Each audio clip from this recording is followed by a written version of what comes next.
There is one main reason why so many motherfuckers consume fitness content on YouTube on how to get to 10% body fat, yet are still not 10% body fat.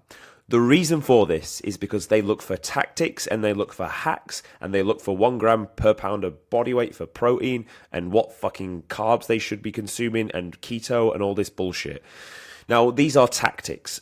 And I'm here to tell you that to get to 10% body fat, it is simply just a mindset. 10% body fat is more of a mindset than it is a physical, like, skin around your midsection. And I'm here to tell you why I believe it's made up of 10 commandments for you to get to 10% body fat. This is the mindset that I instill in my members within the Gorilla Platoon. So we will not waste any time, we'll roll straight in. The first and the main tenet to remember is that no one is above the work. The beautiful thing about getting in shape is that it's not about the weight on the bar. It's not about how fast you can run. It's not about how crispy your abs are. It's the fact that nobody can do it for you. You can't outsource it. You can't buy it. I mean, you can buy the knowledge to get there, but ultimately, you have to do the work. That's the beautiful thing about this. You can meet the richest guy in the world. If he is fat, you will respect him less than if he was shredded.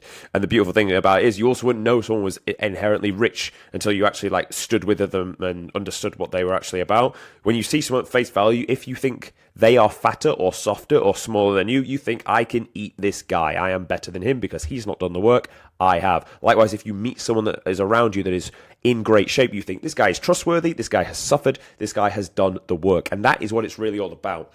Realistically, being 10% body fat is just a resemblement of your character. It's not about the weight on the bar. It's not about how much you can move. It's not about the size of your pecs. It's simply about the fact that you are a man of character that will work through discipline, consistency, and has resilience to go to the gym on a random fucking Tuesday when you don't feel like it and you need to get under the hack squat and absolutely push a PB out, which is going to be me in the next hour. The next tenet to remember is that you must stand on your own 2 feet and that nobody is coming to save you. No one could care less whether you get to 10% body fat or not. Only you care. And I guess you could say anyone that's making you fitness content actually would like to see you get to 10% body fat. I care about the guys in my Gorilla Platoon, making sure they get to 10% body fat. But outside of me, no one else could give a shit if they get to 10% body fat or not. If anything, the people around you would rather you didn't get to 10% body fat, because as soon as you do it, it then makes them accountable. It makes them question their weak, pathetic self and realize, oh, fuck, I actually have to do the work here.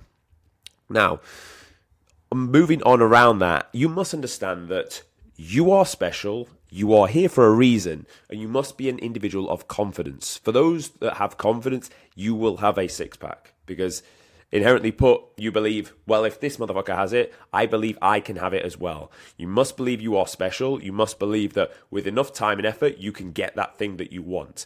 You must move around with confidence. People that are 10% body fat are inherently confident, but they are confident because they've got the discipline and they've done the work. Around that, I would tell you that another core tenet of being 10% body fat is to have an arrogant zest about you. It is not cool to say in the modern day that you should be arrogant. And do you know what? You shouldn't be going round up to people and putting them down and trying to put yourself up. You will not win friends or influence any people if you go around and do that. However, behind closed doors, in the mirror, you must believe you are the best thing since sliced bread. You must believe you are the Giga Chad of all Giga Chads and that everyone else would be happy to be around you. You must generally believe that about yourself, because if you, in fact, tell me why in the comments there would be a singular negative for doing that. In your own time, behind your own closed doors, in front of the mirror, you must hype yourself up. I cannot think of a singular reason why that would be bad. I can think of why it would be to do it in person, but I'm not telling you to go and do it in front of other people. I'm telling you behind closed doors, you must believe that you can achieve anything that you want to. With enough time and effort, you should believe I could become a fucking astronaut. If I put my mind to it, if I give it enough time and effort and intensity, I could generally do it. Because you'll be surprised. If you actually tried at something for 12 months with no distractions, put every ounce of your fiber of being into it, you'll be surprised what you can actually achieve within a year. And this is why people that end up being successful, they look back and think, fucking hell, all I actually did was like, not even that much. I just put all my effort into it, ran as hard as I could, and I ended up getting the result. Most people don't even try because they think the task is well beyond them, when realistically it isn't. But if they had the arrogant zest in the beginning to set the goal nice and high, then they would do. So, now, I'm not saying don't have humility. Have humility to understand that you are where you are in life right now because of your own doing, and that's another tenet. But have the arrogant zest when you set the goal of where you need to get to, that you, with enough time and effort, you will be able to achieve it. I promise you now, that has served me so well, and it's something I want to tell you to use. The next thing, which actually ties on to the point we've just mentioned, is you are where you are in life right now because of your own doing. You can point the finger at whoever you want. You can blame other people. You can even say, you know what, fuck you. I was actually born with this genetic. It's not actually fair. And honestly, there's probably some good reasons, honestly, that like you are where you are in life right now. It may actually be someone else's fault. And like I say that quite like aggressively, but there may actually be a reason, but it doesn't matter. The responsibility is always your own. I'm not going to come through the screen and do the work for you. I'm not going to come and help you. The people around you aren't going to help you. You can't expect anyone really to give you a helping hand in life. This responsibility is always with your own. Now, as soon as you understand that I am where I am in my life because of my own doing, you can actually change it. The moment you outsource that, you're fucked because you're relying on other people. You may as well rely on the fucking weather in order for you to get to where you need to. A very, very poor route to go. If you ever rely on someone, you're in a bad space. To the point of, like, let's just play this on a very innocent perspective. Your friend picks you up, you go to dinner that's 40 minutes away from where you live. You are now technically stranded at his mercy, and if he decides he like something happens and you need to like stay out for ages and you want to get to bed on time, you can't because you're now at his mercy. Now, worst case scenario, you could get an Uber or whatever, but I would rather just be like, I'll get myself there than I'll drive myself so I'm not at someone else's mercy, because then you're relying on someone else, which is an awful position to be in. The next thing is the only way that you will truly respect yourself, and let's be honest, if you're 10% body fat, you're going to respect yourself, is by doing what you say you're going to do. Do not say, I am going to do X, and then don't do it. That is the quickest way you will lose self-respect. And as soon as you lose self-respect, you will let people walk all over you. If you ever seen someone treat you badly, if you ever let a girl that you thought was nice treat you badly, it's because you thought the person was above you because you didn't respect yourself enough. But the reason you didn't respect yourself enough is you know that fucking like 3 days ago, you watched porn. You know that 3 days ago, you said you were going to go to bed at a certain time and you didn't. You know that 3 days ago, you had a fucking lie-in when you should have been up doing the work because you know everything you've done. So you know why you wouldn't respect yourself and why you tolerate it from somebody else. Do the daily disciplines, respect yourself, and then other people will too. That's probably one of the biggest tenets we have within this. The next one is don't sell yourself short. You must look that the people that are up here that you look up to, the only difference between them and you is their hot coal rock line is higher. Now, what do I mean by this? Well, if I was to throw you on hot coal rocks, you would jump off as quick as possible because it's fucking hot. So let's say the hot coal rock line denotes your standard for something. This could be for how long your hair gets before you get a haircut. For me, this is day 6. 7 days has to get cut every week because I just cannot stand for the sides to be fuzzy. It will be for the cleanliness of your bathroom. You will only let so many yellow stains be around the bog before you actually go and clean it. It will be for the amount of money you make. It will be for the amount of body fat around your midsection. You have a standard for everything where if it drops below that, you will do whatever it takes. You wake up in the middle of the night with fucking night sweats to get it back to that point that it was before. Because if you don't, it'll be hot and painful, like being stood on hot coal rocks. Now, the only difference between your standard for something and the people that you look up to is theirs is just simply higher. They just simply said, no, I must live in a penthouse in Miami and have like such a life because that is my standard. If I'm not making $1 million a month, then I'm going to be waking up in the middle of the night with night sweats. Simply just the difference between like David Beckham and you. It's just simply a matter of perspective and a mindset. They don't want to sell themselves short. They realize their potential and they go for it. Most people never ever do this and they think they only deserve to be at a certain capacity. But whether you think you only deserve something or you don't, you're right. I can tell if you think you only deserve a certain standard, I can tell you right now, you're right. If you think you deserve a much higher standard, you're also right. It's whatever you believe you deserve, that is exactly what you deserve in life. So don't sell yourself short. Literally set your sights to the horizon. Think if another human being with flesh and a brain cell and a mindset that's born even in my area can do it, then so can I, because they know they're just a human body and so am I. The next thing that kind of ties into that is You can't go around risk. You must be a risk taker. And if you want physical freedom, which we're all after freedom as men, we want physical freedom, mental freedom, emotional freedom. That's exactly what you're going to get from getting 10% body fat. Physical freedom from the fucking love handles that sit around your midsection. Emotional freedom from when you get to take your top off and look fucking crispy.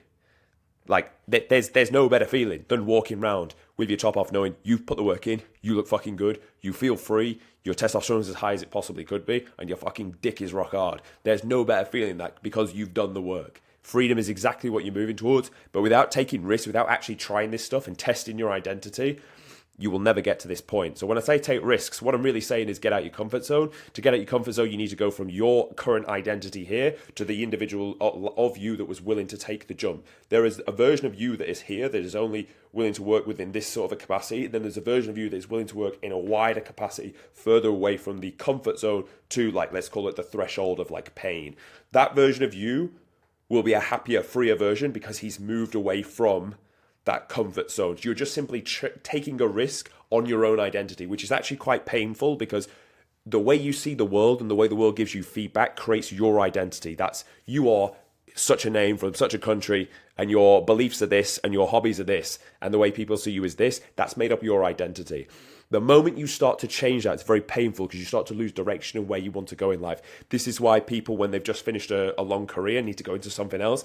They can spiral off quite quickly and end up in a bad space because they're like, I don't know who I am. I don't know who I like want to be or who I respect. And they'll then veer off down wrong paths. But it could be the opposite. They could, like for me, for example, left the military, had to start a new career path in which I went into personal training, and then went from there, did like a contract in the Middle East, found like my people and the skill I'd learned at personal training, put the two together and the guerrilla platoon was formed. Now, it could have gone like many different ways, but I was willing to let go of that like Sergeant Sergei geezer behind so I could become this new version of me to actually lead my own like platoon of people, hence the name guerrilla platoon.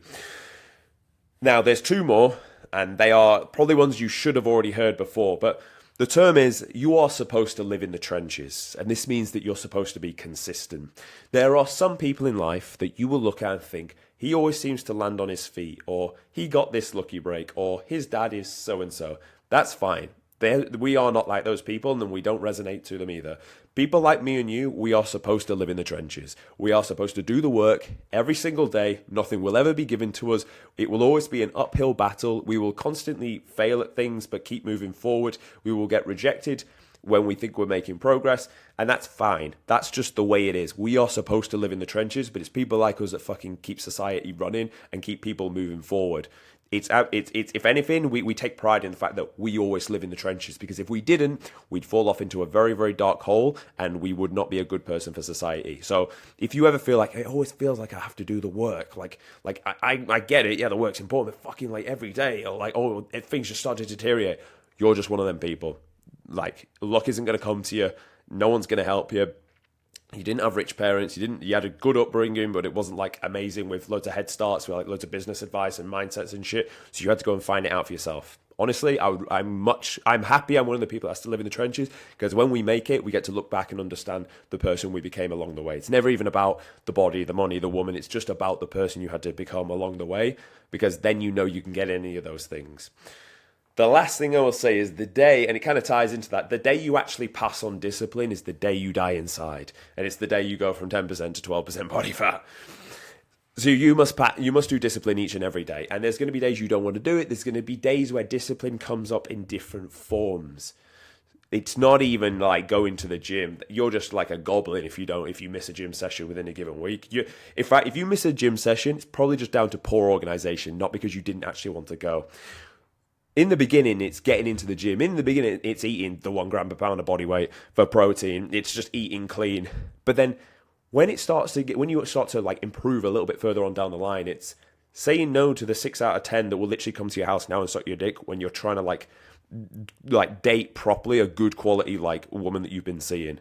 That's the level of discipline you want to get to. And to be honest, most people will fail that test every time. I've definitely failed it multiple times along the way, and that's okay. But just know, the discipline never ends. It's not consistently being in the gym, consistently eating the food, because you will then progressively overload your capacity for what you need to have discipline for. And if you keep wanting to grow up the run of the ladder just to become your best character version of yourself, which, remember, everything in life can be taken away from you: money, people, status, fame, your own body, but no one can take away your character. No one can take away the person you had to become along the way to get there. So discipline is the only way through that, and it will show itself in different forms for you. I am not perfect of this. I absolutely fall on discipline sometimes. When it's not as obvious and conscious, then I realize I've fallen, and then it is obvious and conscious, and then I don't do it again, because then that's just outright like defiance to you, to your own course and where you should be going.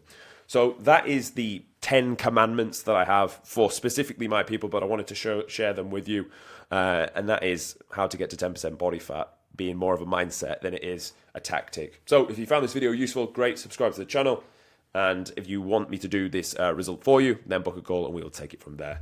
Thank you, and I'll see you tomorrow.